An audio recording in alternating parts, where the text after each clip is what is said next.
People call it a control freak. We call it qualification. This video is about who we work with and who we don't. Okay, how do you know when a client is ready to operate offensively instead of defensively? When I tell you, it's that simple, isn't it? It literally comes down to that it's that sort of green light moment or the little light bulb, and they go, right, okay, I want to do this, and you can't tell. You can't. I mean, God knows we talk about, is this guy? Do you think that this guy is perfect for this guy? Do you think he's gonna go through it? This works really well for him, and then you don't hear from him. Mm-hmm. He might come back, 6 months later, but you just don't know. I've given people attempting to sort of figure that out, because you're delving into human psychology there. Yeah. For some people, I mean, the most surprising people have turned around and go, right, well, let's do it within 48 hours of a call. Yeah. And you're like, okay, and in that respect, sometimes you're sort of like, okay, let's have another chat about this, because you just want to make sure. Mm-hmm. But they're like, no, they're firing on all cylinders, and let's go, and that's surprising. And then there's other people that, as I've just said, you think this is absolutely bolted on. It's perfect for what you're doing right now, and how it could improve your company, your companies, your business as a whole, and make you wealthier. And they're sort of like, I don't know. And you think, wow, okay. Well, that's I think that. But what tends to happen then is we tend to question what did we miss there.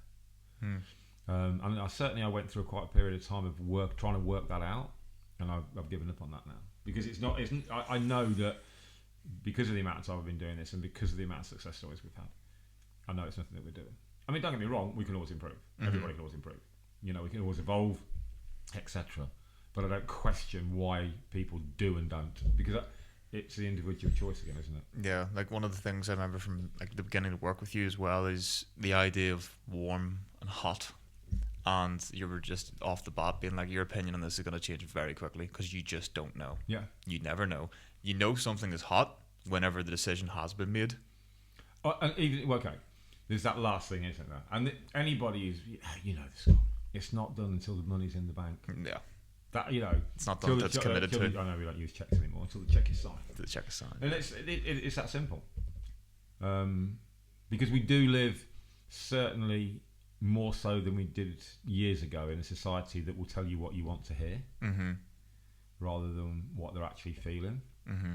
And Christ knows, nobody has to worry about hurting our feelings. And just saying no, it's like, no worries. You know where we are if you want another chat. Yeah. But no, the hot and warm thing, you're setting yourself up. You are setting yourself up, and because you'd be like, okay, these are this, and these four are warm, and these two are hot. And I'm like, okay. Yeah, yeah. And it's like, okay. So, yeah. Let's go to the races. Mm. And it's like, nah. You just cannot tell.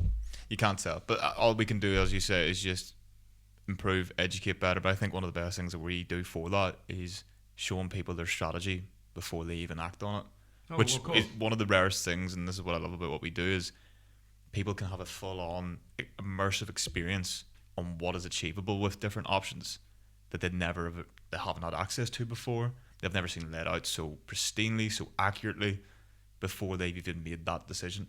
It is our job to explain and show people, if you will, as you just said. And in some respects, you could say we're educating people, but we're educating them on options, choice, opportunity. We're just showing essentially what is there and what can be used. We're pulling the curtain back, which people like and people don't like. When people like us, they really like us. When people don't like us, they don't want to talk to us. Yeah. I think that normally falls on the side of other professionals. There's never been when you say people don't like us, I've never come across a client that didn't like us. No, never came across a client that didn't like us. Have came across professionals who saw us as a threat because we're showing the client. Well, nothing against your advisor, but this is where you can go. Somebody both know some that this are the best. Yeah. They're And it wasn't even to do with the self-administered family office at all. It was to do with basically a smaller structure. And he was describing it to his accountant, and his accountant said, well, yeah, I could pretty much do that. And our acquaintance said to him, so how long have you had that accountant? It's like 8 years. So why hasn't he? Why didn't he do that? Okay, so what are we actually doing then that is different, that requires, yes, an accountant to be on board, but then the other side? Well, you actually said it a minute ago. We're restructuring. It's a corporate restructure.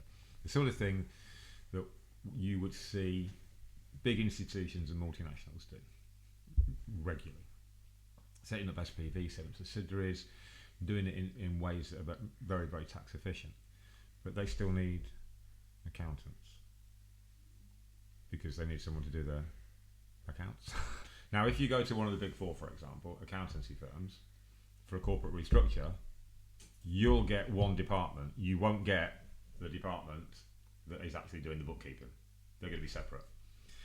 However, that accountancy firm, whichever one they may be, are not going to be able to do all the things that we do because they're an accountancy firm.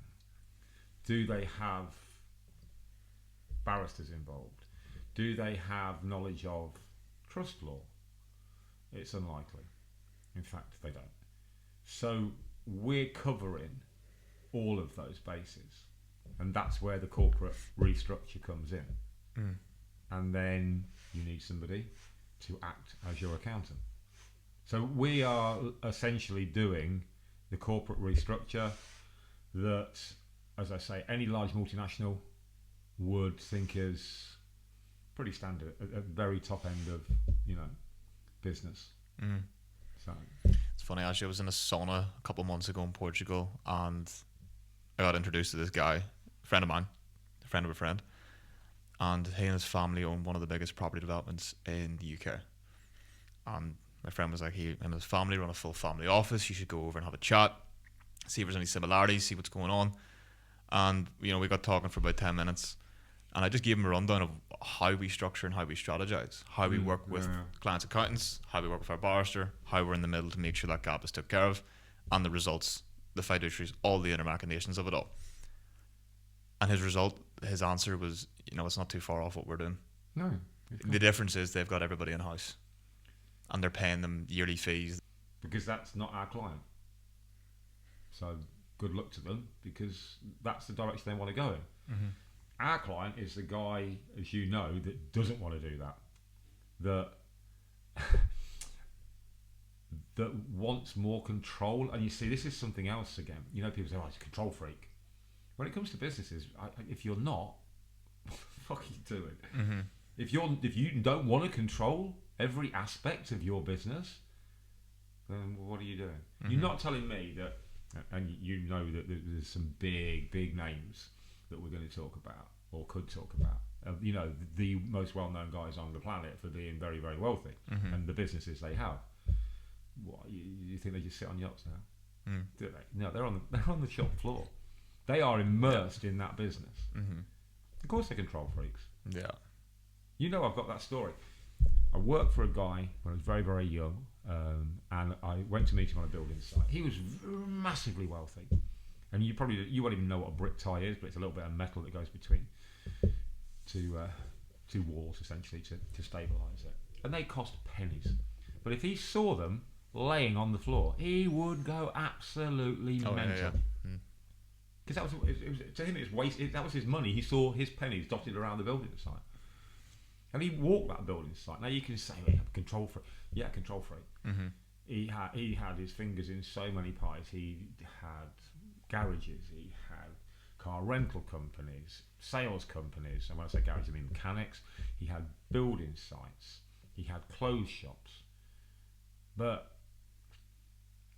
I never had a problem with it. He wasn't a very likable character by other people's, but for other people, I know he was unliked by a lot of people because of his manner, maybe. But it was mainly because he was absolutely in control of what he did. And if you're in business, I don't see a problem with being a control freak. You should be. You should be in control, and that's the guy that we're looking for. That's the guy that's our client, not the guy that wants to say, "Listen, you take care of this." It's the guy that says, "No. It's a guy that can't. It's like, oh, look, I wonder what they're doing about that. No, it's like, I want to make my investments. And the thing is, I think it's becoming more and more prevalent now that people do that. Because I've spoke to quite a few people recently who, they're managing their own pensions, they're managing their own investment portfolios. And I'm not saying that they're speculating. That's not what I'm saying. I'm not saying, I bought some Bitcoin and then it went up and it down and no, they're literally studying the markets, they're making informed investments and they're doing it themselves, and some of them are outperforming well-known UK fund managers. So I think there's more people actually want that control, and we talk about the difference between. Structurally there's not. The main difference, and I know everybody answered fees because it's a great headline. It's fees, but to me it's not really. It's about how much you want to run the show, and you know what I'm like.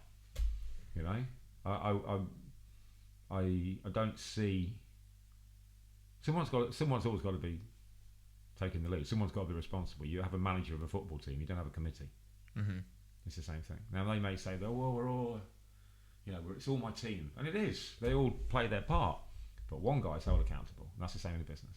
So he's got to be in control. Because if he's not in control, then he's just given control away, and it's when it goes tits up, it's still his fault. It's probably a fact that a lot of business owners do actually have. They've got two aspects of this. It's a negative connotation or it's a successful connotation of control freak. And those that own it in the positive sense go very, very far. And they're like, I don't care if you think I'm a control freak. I literally am taking care of all my bases right now, even to the level of my advice. Not to say people are bad with advice, but these people know that there's a limitation to standard advice, and they're just not going to get bogged down by it, and they're going to be curious enough to discover what else is out there. It's funny because you're absolutely right. It is funny because people see control as a dirty word. Yeah, like tax efficiency. But it's because it's been also brought into relationships. Yeah. He's a control freak. You know what I mean? He's a control freak, or she's a control freak. Normally it means it's between in a relationship. But I watched a very well-known comedian talking about this very thing, and he's written like screenplays and TV series and stuff like that. And they were asking him, "Do you have any sort of fears?" And he started to list them, and they was very surprised. And he said, "It's because I am a complete and utter control freak." And he said, "The thing is, because of who I am and what I've done and what I do, when I do what I do, it's my way or there's the door. There is no conversation. I have it all my own way. I'm a total control freak." He said, then when the stuff's out of my control, then I get nervous. It's personality. If anything Adam just said sounds like your position, the next step is simple. Click the link below. You tell me your position, and I will tell you if there is something worth building.